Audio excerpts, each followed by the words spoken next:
दसऱ्याचा 6वा दिवस. Second room धुवायला काढली. एक झालेली आहे, आता ही दुसरी काढली. ही किचनची रूम आहे, त्यामध्ये देवघर आणि भांडे वगैरे आम्ही इथेच ठेवतो. ती रूम धुवायला काढली. प्रथम रॅक आणि देवघर घासून घेतलं. एकदा पाणी मारून सर्व घाण बाहेर काढून घेतलं. नंतर निरमा टाकून स्वच्छ ब्रशने घासून घेतलं आणि नंतर निरम्याचं पाणी अगोदर बाहेर काढली. नंतर स्वच्छ पाणी टाकून ते सुद्धा पाणी बाहेर काढून 2-3 तासासाठी रूम वाळायला सोडली.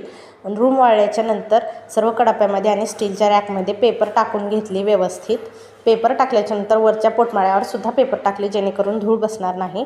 नंतर सर्व भांडे घासलेले आतमध्ये नेले. डब्याच्या टोपणाला पेपर लावून घेतले आणि व्यवस्थित कडाप्यामध्ये सर्व डबे, भांडे, छोटेचे प्लास्टिकचे डबे वगैरे ठेवून दिले. आणि पोटमाळ्याच्या वरती जड भांडे जसे टाकी, मोठे डबे आणि डेरा ठेवून दिला. आणि आपले जे डेली यूज करायचे भांडे असतात स्वयंपाकासाठी, ते सुद्धा रॅकमध्ये लावून रूम तयार करून दिली. धन्यवाद.